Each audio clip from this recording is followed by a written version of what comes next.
باب نمبر 9، زاہدوں اور عابدوں پر شیطانی حملہ۔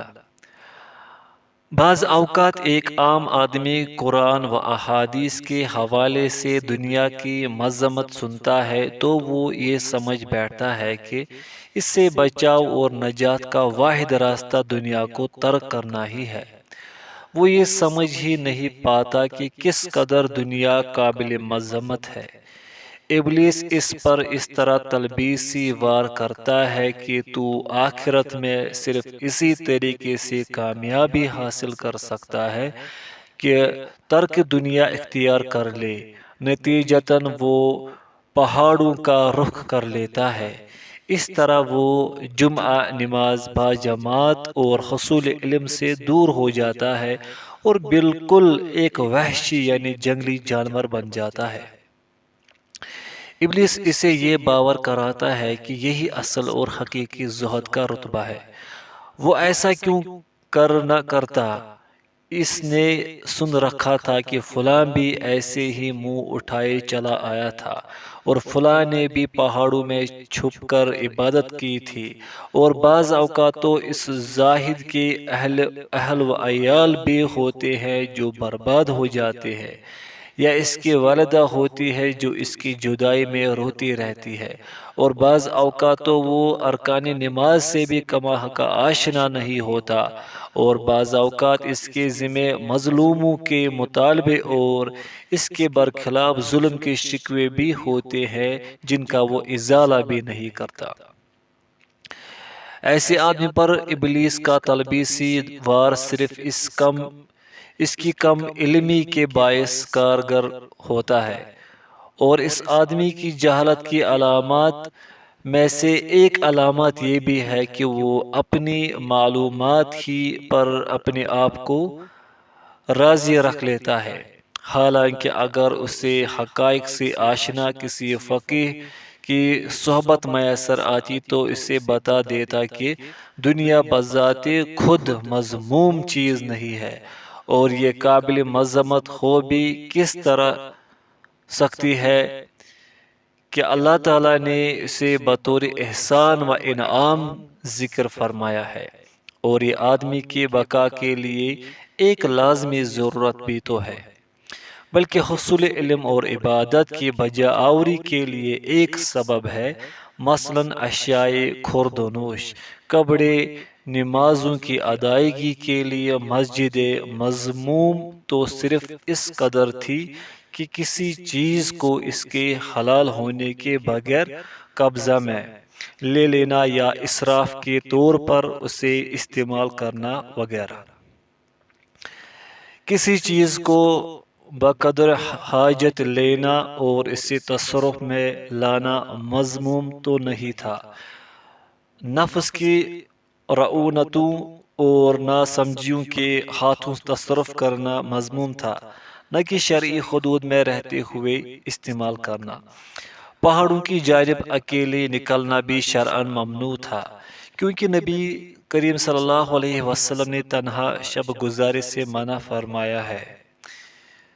حاشا، اسے امام احمد نے اپنے مسند میں حدیث نمبر 5650 کے تحت سیدنا عبداللہ بن عمر رضی اللہ عنہما سے روایت کیا ہے۔ اس کی سند صحیح ہے اور اس کی اصل صحیح بخاری میں ہے۔ اور حاشا مکمل ہوا، اور یہ امر بھی لائق توجہ ہے کہ نماز باجماعت اور نماز جمعہ کی ادائیگی کو ترک کرنا بھی خسارے کا سامان ہے۔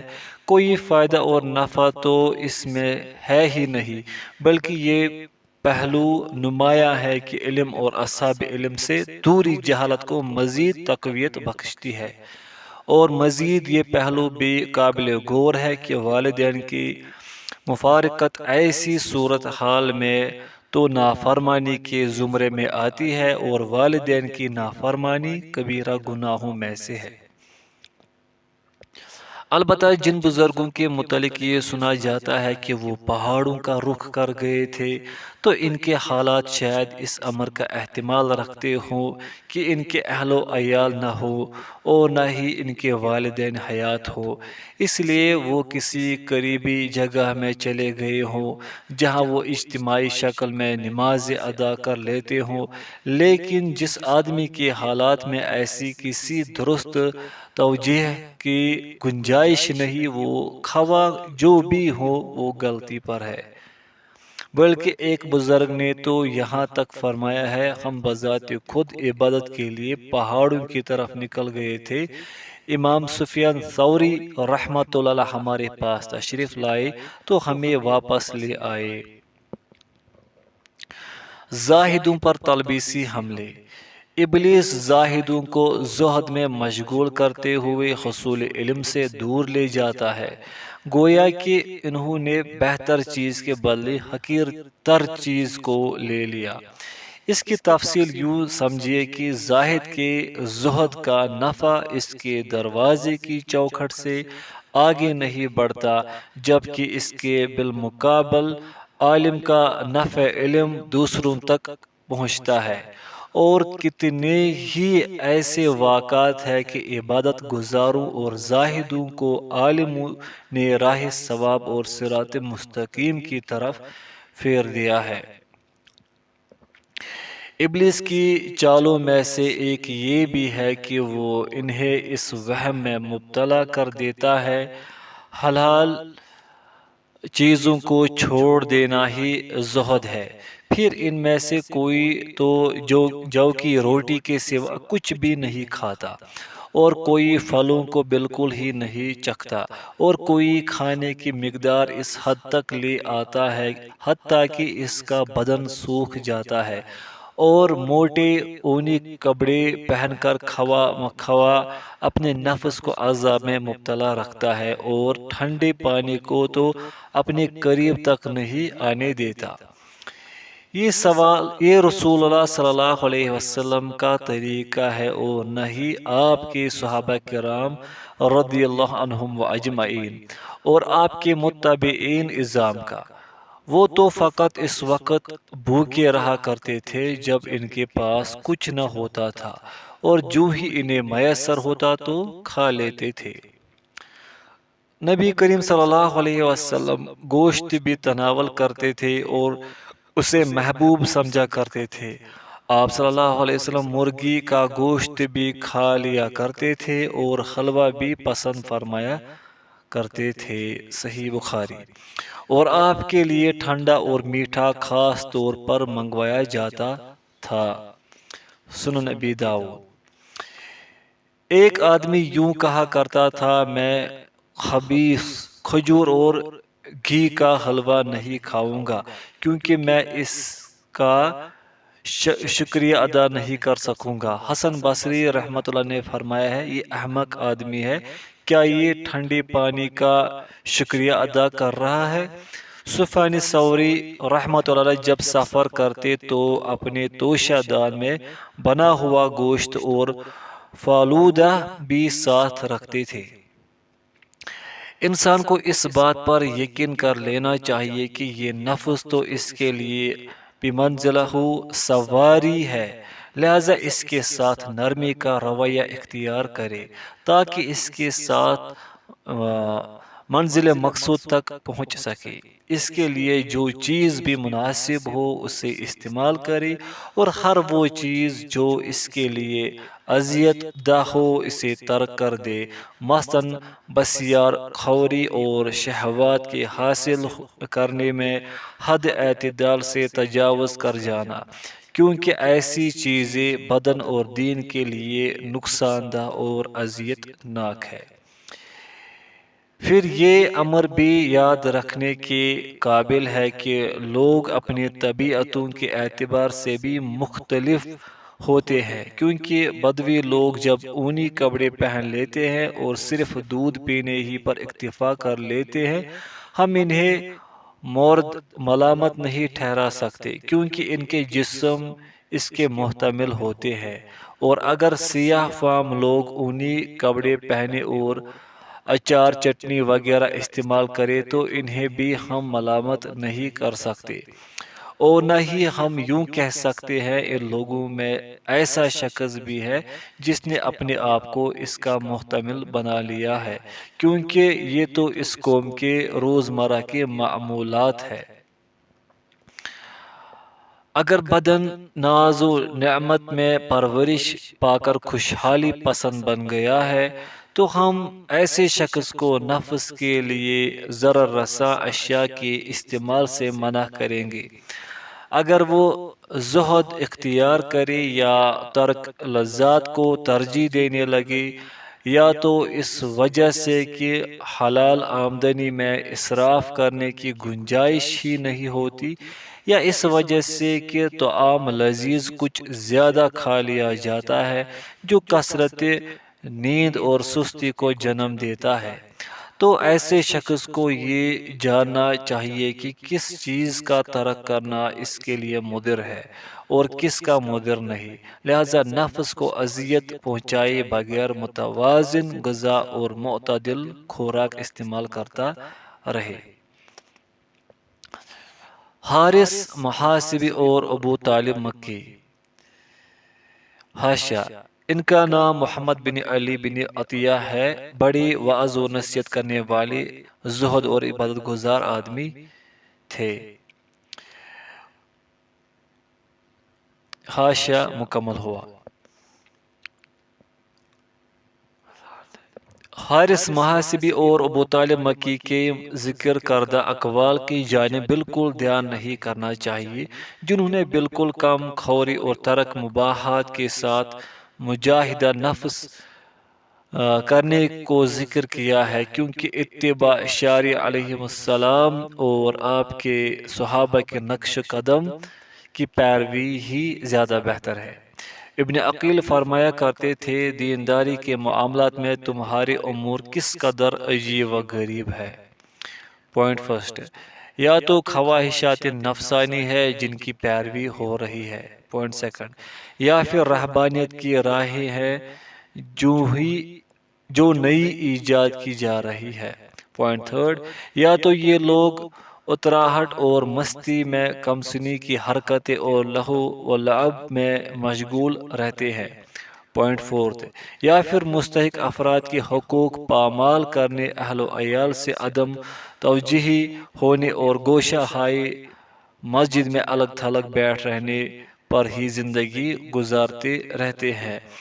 انہوں نے عقل اور شرع کے موافق عبادت الہی کو اختیار کیوں نہ کیا؟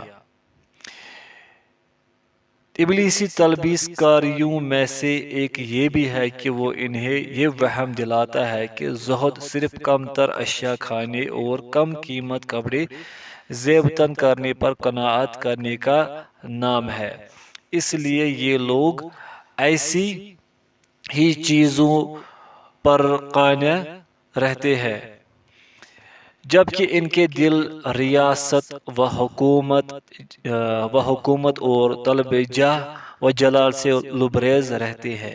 اس لیے آپ ان لوگوں کو دیکھیں گے کہ بس اس انتظار میں رہتے ہیں کہ امراء اور حکمران لوگ ان کی زیارت و ملاقات کے لیے آتے رہیں، اور یہ بھی بذات خود مالداروں اور تونگروں کا ہی احترام ملحوظ خاطر رکھتے ہیں، فقراء اور متوسط طبقہ کے افراد کا کچھ بھی خیال نہیں کرتے، اور لوگوں کی ملاقات کے وقت ایسے مصنوعی خشوع کا اظہار کرتے ہیں کہ محسوس ہوتا ہے ابھی ابھی شہر خموشاں سے پلٹے ہیں، اور بسا اوقات ان میں سے ایک مال کو ٹھکرا دیتا ہے تاکہ یوں نہ کہا جائے یہ تو میدان زہد کا کھلاڑی ہے اور ادھر یہ مال بھی قبول کر رہا ہے، حالانکہ اس تھوڑے سے مال کو قبول کرنے کی نسبت لوگوں کا ان کے پاس بکثرت آنا جانا اور ان کے ہاتھوں کو بوسے دینا تو دنیا داری اور سیادت سازی کے بڑے بڑے کام ہے، کیونکہ دنیا طلبی کی انتہا ہی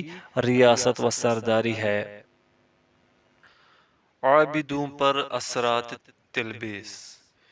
ابلیس عابدوں اور زاہدوں پر اکثر مخفی ریاکاری کے ذریعے تلبیسی وار اور فریبی چال چلتا ہے، کیونکہ ظاہری ریاکاری اور تلبیسی عمل میں داخل ہی نہیں ہوتی، مثلاً اظہار لاغری، چہرے کی پیلاہٹ اور بالوں کی پراگندگی وغیرہ، تاکہ ان ظاہری علامات سے زہد پر دلالت ہو سکے، اور اسی طرح خشوع کو ظاہر کرنے کے لیے آواز کا دھیما پن اختیار کرنا، نماز روزے کے ذریعے ریاکاری کا اظہار کرنا وغیرہ ایسے ظاہری عوامل ہے جو کسی طرح بھی پوشیدہ اور مخفی نہیں ہے۔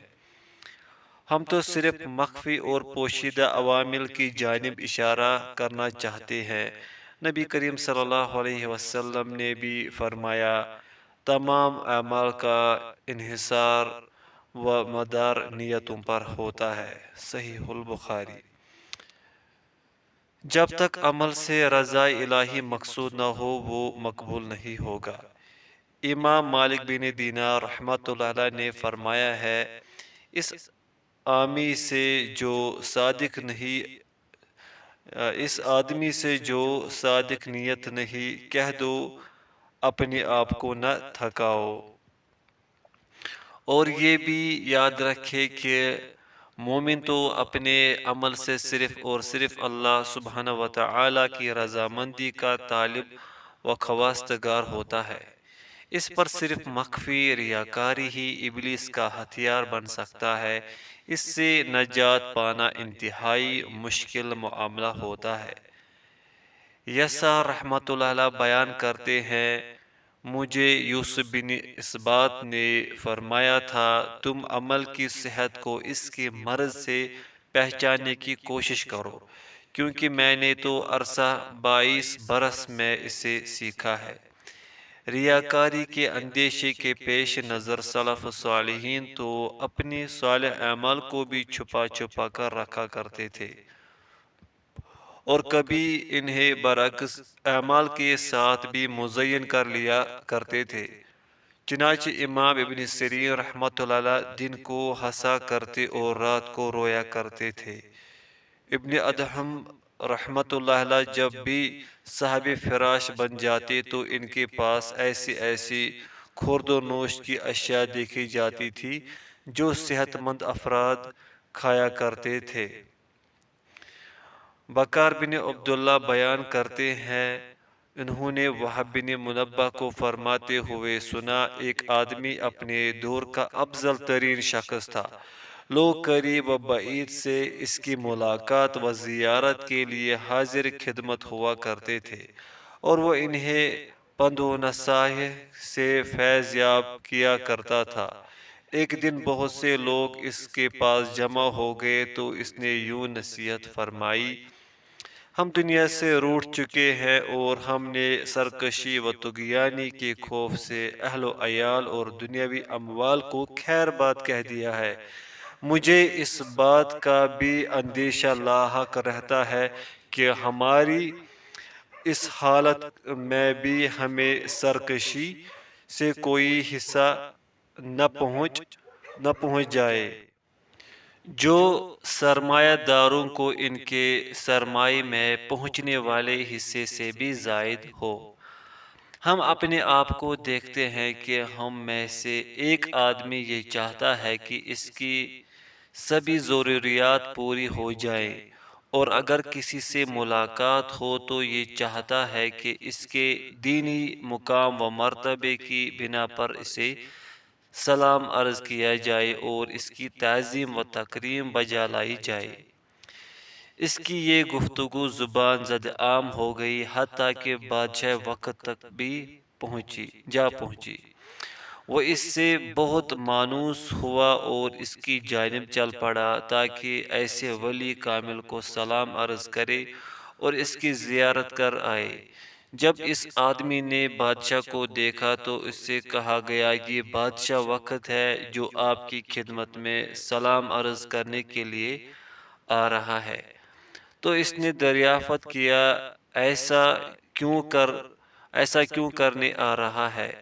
جواب ملا، آپ کے اس کلام کی بدولت جس سے آپ نے پند و نصیحت فرمائی ہے، اس نے اپنے غلام سے سوال کیا کیا تمہارے پاس کچھ کھانے کو ہے؟ وہ بولا جی درخت کا کچھ باقی مانند پھل ہے جس سے آپ روزہ افطار فرمایا کرتے ہیں۔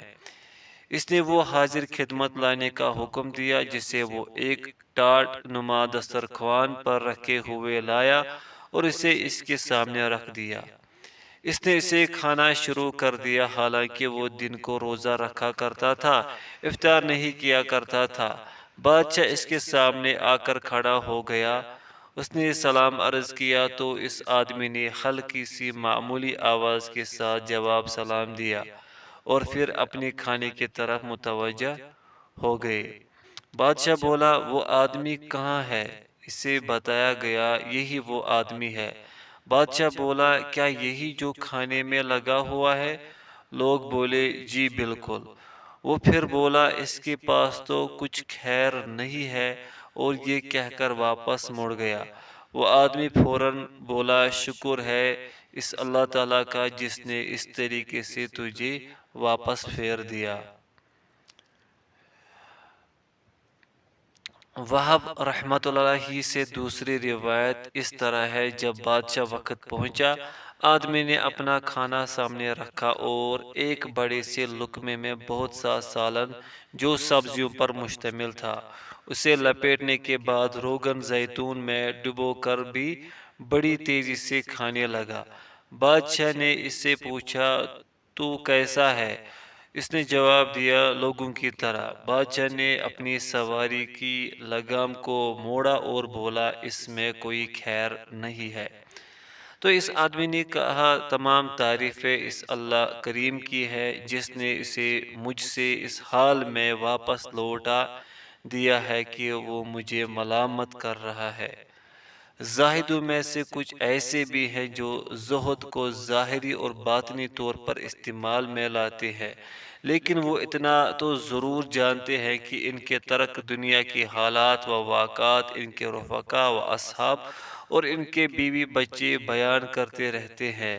اس کیفیت پر ان کا صبر آسان ہوتا ہے، اور اگر اس کا زہد اخلاص پر مبنی ہوتا تو وہ اپنے اہل و عیال کے ساتھ مل کر کھاتا، تاکہ اس کی عزت نفس کم از کم اس حد تک زائل ہو جاتی اور اس کی نسبت ہونے والی باتیں از خود ہی ختم ہو جاتے۔ داؤد بن ابی ہند نے 20 برس مسلسل روزے رکھے، لیکن ان کے گھر والوں کو بالکل خبر تک نہ ہوئی۔ وہ اپنے حصے کا کھانا لے کر بازار کی طرف نکل جاتے اور راستے میں اسے خیرات کر دیتے۔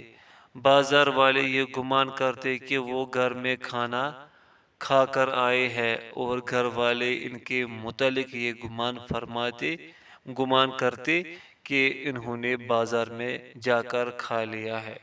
یہ تھی سلف صالحین کی سیرت۔ زاہدوں کے طرز عمل کا تنقیدی جائزہ۔ بعض زہد پسند لوگوں کا سارا زور ہی کسی مسجد کی عامگاہ یا پہاڑ میں الگ تھلگ بیٹھ رہنے پر ہوتا ہے۔ لوگوں کو اپنی انفرادیت اور خلوت نشینی معلوم کروا کے وہ لذت کا احساس پاتے ہیں، اور بسا اوقات اپنے اس خلوت نشینی کی دلیل یہ دیتے ہیں کہ میں اس بات سے ڈرتا ہوں کہ باہر نکل کر خلاف شرع امور دیکھوں گا۔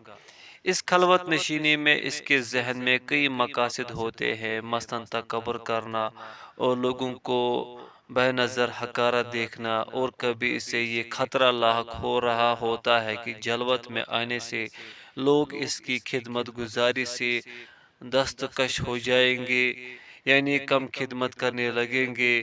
اور ان مقاصد میں سے ایک اپنی ناموس اور اپنی سیادت و ریاست کو برقرار رکھنا بھی ہے، کیونکہ لوگوں میں گل مل کر رہنے سے یہ سرداری اور ناموس داری جاتی رہے گی، جبکہ وہ تو یہ ارادہ کیے ہوئے ہے کہ اس کی تعریفوں کے پل بندھے رہے اور اس کے تذکرے جاری رہے۔ اور بعض اوقات اس کے مقاصد میں یہ باتیں بھی ہوتی ہے کہ اس کے عیوب و نقائص لوگوں سے اوجھل رہے اور اس کی لا علمی لوگوں کی آنکھوں سے مخفی ہی رہے، اور وہ اس امر کو پسند رکھتا ہے کہ لوگ تو اس کی زیارت و ملاقات کو آتے رہے، لیکن یہ خود کسی سے ملنے کو نہ جائے۔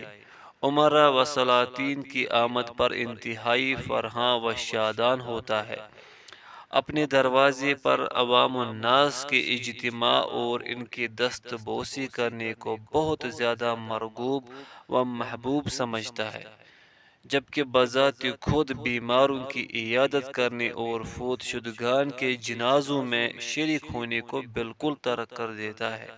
اور پھر اس کے ہم خیال لوگ یوں عذر پیش کرتے ہیں، شیخ صاحب کو معذور سمجھو کہ یہ تو ان کی عادت مبارکہ ہے۔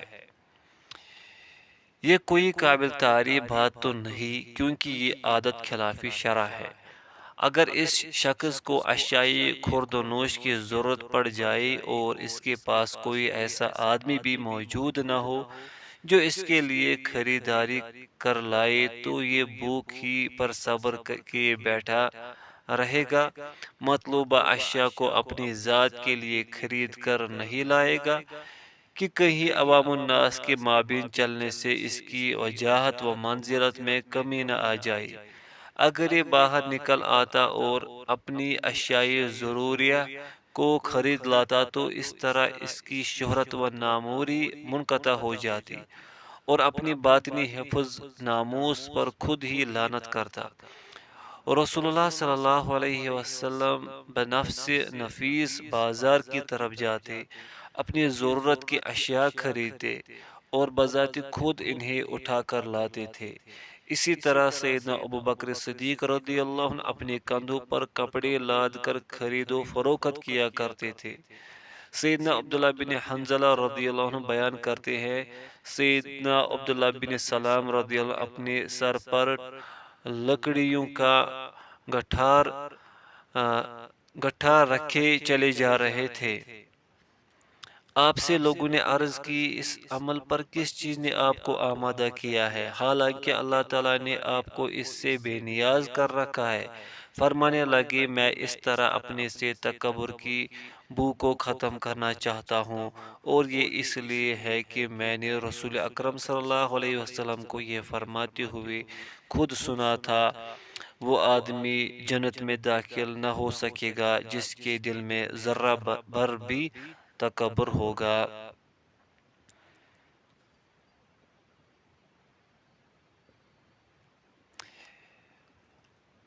امام مسلم نے کتاب الایمان میں سیدنا ابن مسعود رضی اللہ عنہ کا بیان نقل کیا ہے کہ رسول اللہ صلی اللہ علیہ وسلم سے پوچھا گیا، آدمی چاہتا ہے کہ اس کا لباس اچھا ہو، اس کا جوتا اچھا ہو، تو رسول اللہ صلی اللہ علیہ وسلم نے فرمایا، یقیناً اللہ تعالیٰ خوبصورت ہے، وہ خوبصورتی کو پسند کرتا ہے۔ تکبر تو یہ ہے کہ آدمی حق کو ٹھکرائے اور لوگوں کو حقیر جانے۔ صحیح مسلم۔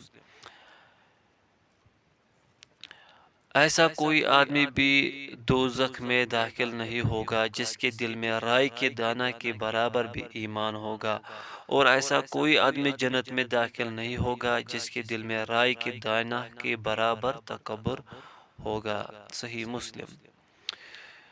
جو ہم نے اشیاء ضرورت وغیرہ کی خریداری کے لیے باہر نکلنے کا ذکر کیا ہے، تو یہ اپنے آپ کو قدرے کم مرتبہ بنانا ہے، اور یہ تو متقدمین اسلاف کی عادت تھی۔ اب تو وہ عادت تبدیل ہو چکی ہے، بالکل ویسے ہی جیسے حالات و ملبوسات تبدیل ہو چکے ہیں۔ اس لیے اب میں عالم دین کے اشیاء ضرورت کی خریداری کے لیے باہر جانے کو کچھ بھی معیوب خیال نہیں کرتا، کیونکہ وہ جاہلوں کے پاس نور علم کو روشن کرے گا، اور ان کے لیے اس کی تعظیم کو بجا لانا ویسے بھی مشروع ہے، اور معاملات میں ان کے دلوں کی رعایت رکھنا ریاکاری کی جانب لے جاتا ہے۔ البتہ ایسی چیزوں کا استعمال جو دلوں میں رعب و ہیبت کو پیدا کرے، اس سے روکا نہیں جا سکتا۔ ضروری نہیں ہے کہ ان تمام طریقوں کو جن سے ان کے دل متغیر نہیں ہوتے تھے زیر استعمال لایا جائے جو اسلاف میں موجود تھے۔ امام اوزائی رحمۃ اللہ نے فرمایا ہے، ہم ہنسی اور مزاح کر لیا کرتے تھے، لیکن جب ہم اس مقام پر پہنچ گئے کہ ہماری پیروی کی جانے لگی تو ہم نے خیال کیا اب ہمیں ایسا زیب نہیں دیتا۔ ہمیں ابراہیم بن ادہم کے متعلق یہ روایت ملی ہے کہ ایک روز ان کے ساتھی باہم مزاح اور خوش طبی میں مصروف تھے۔ اچانک ایک شخص نے دروازے پر دستک دی تو آپ نے انہیں خاموشی اور سکون اختیار کرنے کا حکم دیا۔ آپ کے ساتھی بولے، آپ ہمیں ریاکاری اور نمود و نمائش کی تعلیم دیتے ہیں۔ آپ نے فرمایا، میں اس بات کو ناپسند کرتا ہوں کہ تمہاری وجہ سے اللہ تعالیٰ کی نافرمانی کی جائے۔ ابراہیم بن ادہم تو ان جاہلوں کے قول سے ڈر گئے تھے کہ کہیں کہہ نہ دے کہ ان زاہدوں کے کردار کی طرف دیکھو کیسے گل کھلا رہے ہیں۔ یہ بات اس لیے کی تھی کیونکہ عوام الناس عبادت گزاروں اور زاہدوں کے متعلق اس طرح کا گمان نہیں رکھتے تھے۔ غیر لازم اشیاء کا التزام۔ ان زاہدوں میں ایسے لوگ بھی ہیں کہ اگر کسی سے نرم و باریک کپڑا پہننے کا کہا جائے تو نہیں مانتے، کہیں اس کا مرتبہ زہد کم نہ ہو جائے، اور بھوک سے مر جانا برداشت کر لیتے ہیں لیکن لوگوں کے سامنے نہیں کھاتے، اور ہنسنا تو دور کی بات تبسم سے بھی دور رہتے ہیں۔ ابلیس ان حرکات سے اسے یہ وہم دلاتا ہے کہ یہ مخلوق کی اصلاح کے لیے ضروری ہے، حالانکہ یہ تو صرف نمود و ریاکاری کے لیے ہے جس سے فقط وہ ناموس کے قانون کی نگہداشت کیے ہوئے ہے۔ آپ دیکھیں گے کہ سر جھکائے ہوئے ہے، اس پر حزن و ملال کے آثار نمایاں ہے، لیکن جو ہی خلوت میں جاتا ہے تو پہاڑ کا شیر ہے، یعنی وہ سارے کام ہی کرتا جائے گا جو لوگوں کے سامنے نہیں کر رہا تھا، جبکہ سلف الصالحین کا یہ دستور و معمول ہوتا تھا کہ اپنے سے ہر اس صفت کی نفی کرتے اور اپنے سے ہر ممکن دفاع کیا کرتے تھے جس کے باعث ان کی طرف اشارہ ہونے لگے، حتیٰ کہ اس مقام و مکان سے بھی کوسوں دور بھاگ جایا کرتے تھے جس میں ہونے کے باعث ان کی جانب اشارہ ہوتے تھے۔ یوسف بن اسبات کہتے ہیں، میں سبج سے پیدل مقامی مسیسہ تک آیا، اس وقت میرا سفری توشہ دان میرے گلے میں تھا، ادھر سے ایک دکاندار مجھے سلام کرنے لگا، ادھر سے ایک دوسرا اٹھا وہ بھی سلام کہنے لگا، میں نے اپنا توشہ دان وہاں رکھا اور مسجد میں داخل ہو کر 2 رکعت نماز ادا کرنے لگا، یہاں بھی لوگوں نے مجھے چاروں اطراف سے گھیر لیا، بلکہ ایک آدمی تو بالکل میرے چہرے کے سامنے ہی کھڑا ہوا۔ میں نے اپنے جی میں کہا، میرا دل کب تلک اس حالت میں قائم رہے گا؟ میں نے اپنا توشہ دان اٹھایا اور باوجود پسینے میں شرابور ہونے اور تھکاوٹ سے چور ہونے کے اسی دم سبج کو واپس پلٹ آیا۔ تقریباً 2 برس تک میرا دل سنبھل نہ سکا۔ دیکھیے ہلیۃ الاولیاء۔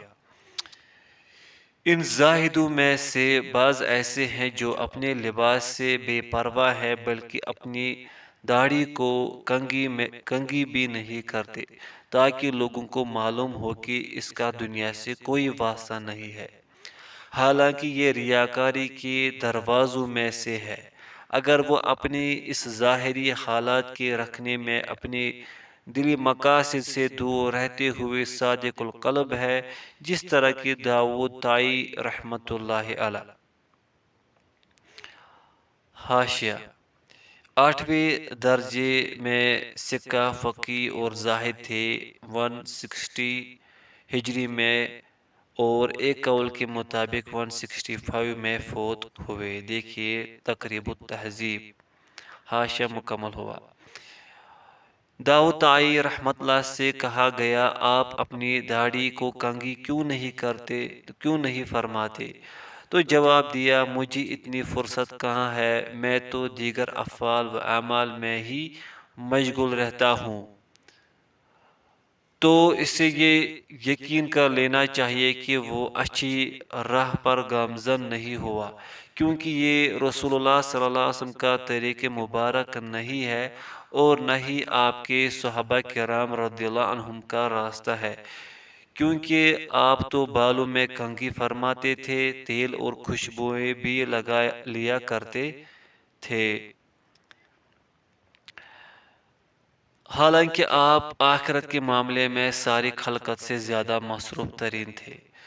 سیدنا ابوبکر اور سیدنا عمر رضی اللہ عنہما بالوں میں مہندی اور قطم، ایک پودا جس سے روشنائی اور خضاب تیار کیا جاتا تھا، بطور خضاب لگایا کرتے تھے۔ صحیح مسلم۔ حالانکہ یہ دونوں حضرات باقی صحابہ کی نسبت زیادہ ڈرنے والے اور زیادہ زہد رکھنے والے تھے۔ اب جو آدمی کسی ایسے مرتبے کا دعوے دار ہو جو سنت رسول سے بڑھ کر اور اکابر امت سے بالا تر ہو، اس کی جانب بالکل نہیں دیکھنا چاہیے۔ اور ان زاہدوں میں بعض ایسے بھی ہیں جو خاموشی کو لازم کر لیتے ہیں اور اپنے گھر والوں سے میل جول سے الگ تھلگ رہتے ہیں، بلکہ اپنے برے کردار و اخلاق سے اور اپنی طبیعت کی گھٹن سے انہیں اذیت بھی پہنچاتے ہیں، اور نبی کریم صلی اللہ علیہ وسلم کے اس فرمان اقدس کو بالکل ہی فراموش کر بیٹھتے ہیں۔ بلا شبہ تیری بیوی کا تجھ پر حق ہے۔ حالانکہ خود رسول اللہ صلی اللہ علیہ وسلم مزاح فرمایا کرتے تھے، بچوں کے ساتھ کھیل کود میں شریک ہو جایا کرتے تھے، اپنی ازواج مطہرات سے گفتگو فرمایا کرتے تھے، بلکہ آپ نے تو سیدہ عائشہ رضی اللہ عنہا سے دوڑ میں مقابلہ بھی کیا تھا۔ سنن ابن ماجہ۔ ادھر یہ زاہد صاحب ہے جو اپنی رفیقہ حیات کو بیوہ اور اپنے لختی جگر کو مثل یتیم بنا رہے ہیں، صرف ان سے الگ تھلگ رہنے کی بنا پر اور اپنے قبیح کردار کی بدولت، کیونکہ وہ یہ باور کر چکے ہیں کہ یہ سبھی اسے آخرت سے ہٹانے والے ہیں، حالانکہ وہ اپنے کم علمی کے باعث سے سمجھنے سے قاصر ہے کہ اپنے گھر والوں سے دل بہلانا تو آخرت کے لیے ممدوح معاون ہے۔ صحیحین میں نبی اکرم صلی اللہ علیہ وسلم کا سیدنا جابر رضی اللہ عنہ سے یہ فرمان موجود ہے، تو نے کیوں نہ کسی کنواری سے شادی کی، تو اس سے کھیلتا اور وہ تجھ سے دل بہلاتی اور کھیلتی۔ صحیح البخاری و صحیح مسلم۔ بلکہ بسا اوقات تو اس زاہد صاحب پر خشکی غالب آ جاتی ہے تو اپنی رفیقہ حیات سے صحبت کرنا بھی ترک کر دیتا ہے، اس طرح ناقابل ستائش نفل کی وجہ سے فرض کو ضائع کرتا رہتا ہے۔ زاہدوں میں ایسے صاحب بھی ہے جو اپنی اداؤں کو خود ستائشی کی نگاہ سے دیکھتے ہیں۔ اگر اسے یوں کہا جائے آپ تو زمین کے کتبوں اور اوتادوں میں سے ہے، تو وہ اسے ہی حق سمجھ بیٹھتا ہے، اور ان میں سے بعض تو اپنی کرامت کے ظہور کے منتظر رہتے ہیں اور انہیں یوں خیال آتے رہتے ہیں کہ اگر وہ آب رواں کے قریب چلے جائے تو وہ پانی پر چلنے کی قدرت پا لیں گے۔ انہیں جب کوئی عارضہ لاحق ہوتا ہے تو پروردگار عالم کی حضور دست دعا دراز کرتے ہیں، لیکن قبولیت نہیں ہوتی، تو در پردہ اپنے باطن میں ملامت کرتے ہیں، گویا کہ ایک مزدور ہے جو اپنے کام کی مزدوری مانگ رہا ہے۔ اگر اسے اتنی سی فہم و فراست دے دی جاتی تو جان لیتا کہ وہ تو ایک ادنا سا غلام ہے جو اپنے آقا کی ملکیت ہے، اور غلام مملوک تو اپنے عمل کے ذریعے احسان نہیں کر سکتا، اور اگر عمل کی توفیق ملنے پر سوچ بچار کرتا تو شکر بجالانے کو لازمی خیال کرتا، بلکہ اس میں کوتاہی ہونے پر لرزاں و ترساں رہتا۔ اسے تو یہ چاہیے تھا کہ اپنے عمل میں نگاہ رکھنے کے بجائے اس میں ہونے والی کوتاہی پر خوف و اندیشہ دامن گیر رہتا، جو اسے مشغول کیے رکھتا اور اپنے عمل میں نگاہ نہ کرتا۔ جیسے بعض کہا کرتے تھے، میں استغفر اللہ کہنے میں اپنی صداقت کی قلت سے معافی مانگتا ہوں۔ اسے کہا جاتا، کیا آپ نے کوئی ایسا عمل کیا ہے جس کے متعلق آپ خیال کرتے ہو کہ وہ مقبول ہو چکا ہے؟ تو جواب میں کہتا، اگر کوئی ہے بھی تو مجھے خطرہ ہے کہ اسے مجھ پر واپس نہ لوٹا دیا جائے۔ زاہدوں کی ایک قوم پر ابلیس نے اس طرح تلبیسی حملہ کیا ہے، جن پر ان کی کم علمی کی وجہ سے کامیابی ہو چکا ہے کہ وہ صرف اپنے واقعات و حالات کے ساتھ ہی عمل کرتے ہیں اور کسی عالم و فقیہ کی بات کی طرف دھیان نہیں کرتے۔ ابن عقیل نے کہا، ابو اسحاق خزاز ایک صالح مرد تھے، اور وہی سب سے پہلے شخص ہے جنہوں نے مجھے قرآن پڑھنا سکھایا ہے۔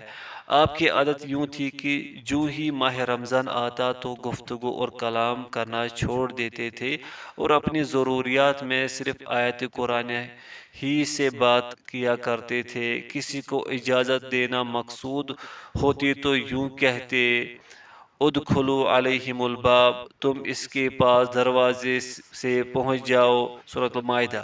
اور روزی کی افطاری کے قریب اپنے بیٹھے سے یوں کہتے، من بقلہا و کثائہا، زمین کی پیداوار ساگ ککڑی میں سے، سورۃ البقرہ۔ یعنی اس کو حکم دینے کے لیے کہ کوئی ساگ سبزی وغیرہ خرید لاؤ۔ میں نے ایک روز ان سے عرض کی، جسے آپ عبادت تصور کرتے ہیں یہ تو معصیت ہے۔ یہ جملہ ان کو گراں گزرا۔ میں نے عرض کیا، یہ قرآن عزیز و شرعی احکامات کے بیان کی خاطر اتارا گیا ہے، لہذا اسے دنیائی اغراض و مقاصد میں استعمال تو بالکل ایسا ہی ہے جیسے آپ قرآن اوراق میں بیری کے پتے یا گھاس پات وغیرہ رکھ لے، یا آپ قرآن کریم کو بطور تکیہ استعمال کریں۔ تو شیخ نے مجھ سے ترک تعلق تو کر لیا، لیکن دلیل و حجت کی جانب کوئی دھیان نہ دیا۔ سلف الصالحین کی عادت میں سے یہ بات بھی تھی کہ زاہد و صوفی کو بہت سے علوم میں مصروف رکھنے کے باوجود فتویٰ صادر کرنے سے روکا کرتے تھے، کیونکہ اس میں فتویٰ کی شروط مکمل نہ ہوتی تھی۔ اگر وہ اسلاف ہمارے زمانے کے صوفیہ اور زاہدوں کو حالات و واقعات میں اس خبتگی کو اور دیوانگی کے ساتھ فتویٰ صادر کرتے دیکھ لیتے تو کیا فرماتے؟ اسماعیل بن شبہ بیان کرتے ہیں، میں امام احمد بن حنبل رحمۃ اللہ کے پاس حاضر خدمت ہوا، جبکہ احمد بن حرب مکہ سے تشریف لائے ہوئے تھے۔ احمد بن حنبل رحمۃ اللہ نے مجھ سے پوچھا، یہ خراسانی جو آج کل ادھر آیا ہوا ہے کون ہے؟ میں نے عرض کی، اس کا زہد ایسا ایسا ہے اور اس کا تقوی اس کا مقام کا ہے۔ امام احمد رحمۃ اللہ نے فرمایا، ہر ایسے آدمی کے بس کی بات نہیں ہے کہ فتویٰ دینے میں اپنے آپ کو داخل کرے جو بذات خود ایسی صفات کا مدعی ہو۔